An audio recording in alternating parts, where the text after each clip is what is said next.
أعوذ بالله من الشيطان الرجيم بسم الله الرحمن الرحیم۔ مولا کائنات حضرت امیر المومنین علی ابن ابی طالب علیہ السلام کے مجموعہ کلام نہج البلاغہ کے پہلے باب کا خطبہ نمبر 181 اور اس کا پہلا حصہ۔ تمام حمد اس اللہ کے لیے ہے کہ جو بن دیکھے جانا پہچانا ہوا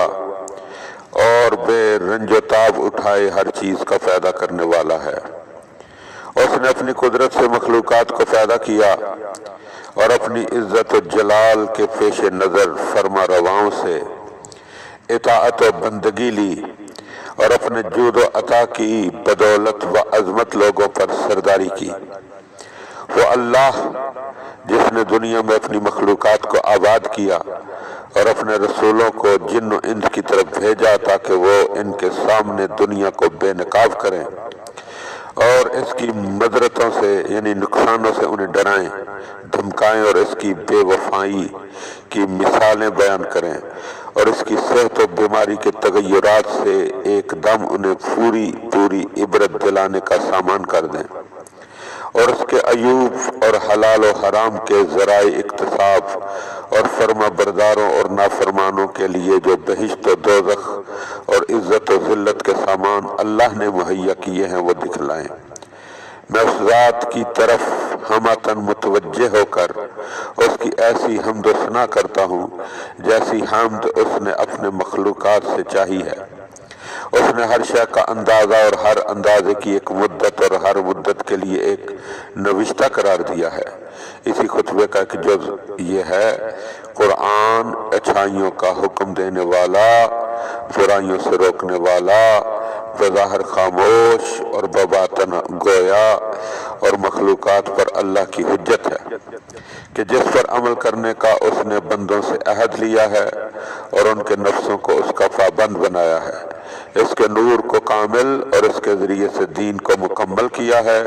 اور نبی صلی اللہ علیہ وآلہ وسلم کو اس حالت میں دنیا سے اٹھایا کہ وہ لوگوں کو ایسے احکام قرآن کی تبلیغ کر کے فارغ ہو چکے تھے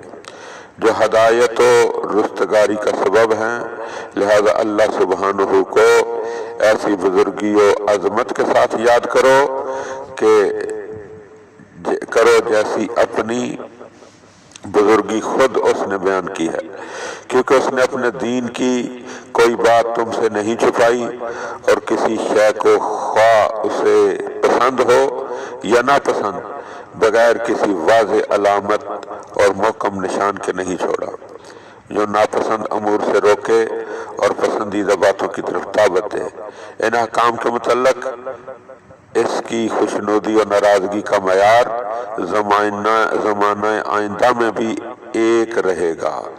یاد رکھو وہ تم سے کسی ایسی چیز پر رضامند نہ ہوگا کہ جس پر تمہارے اگلوں سے ناراض ہو چکا ہو اور نہ کسی ایسی چیز پر غضبناک ہوگا کہ جس پر پہلے لوگوں سے خوش رہ چکا ہو۔ تمہیں تو بس یہی چاہیے کہ تم واضح نشانیوں پر چلتے رہو اور تم سے پہلے لوگوں نے جو کہا ہے اسے دہراتے رہو۔ وہ تمہاری ضروریات دنیا کا ذمہ لے چکا ہے اور تمہیں صرف شکر گزار رہنے کی ترغیب دی ہے اور تم پر واجب کیا ہے کہ اپنی زبان سے اس کا ذکر کرتے رہو۔ تمہیں تقوی پرہیزگاری کی ہدایت کی ہے اور اسے اپنی رضا و خوشنودی کی حد آخر اور مخلوق سے اپنا مدعا قرار دیا ہے۔ اس اللہ سے ڈرو کہ تم جس کی نظروں کے سامنے ہو اور جس کے ہاتھ میں تمہاری پیشانی کے بال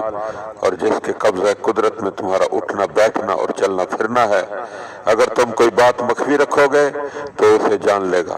اور ظاہر کرو گے تو اسے لکھ لے گا، یوں کہ اس نے تم پر نگہبانی کرنے والے مکرم فرشتے مقرر کر دیے ہیں۔ وہ کسی حق کو نظر انداز اور کسی غلط چیز کو درج نہیں کرتے۔ یاد رکھو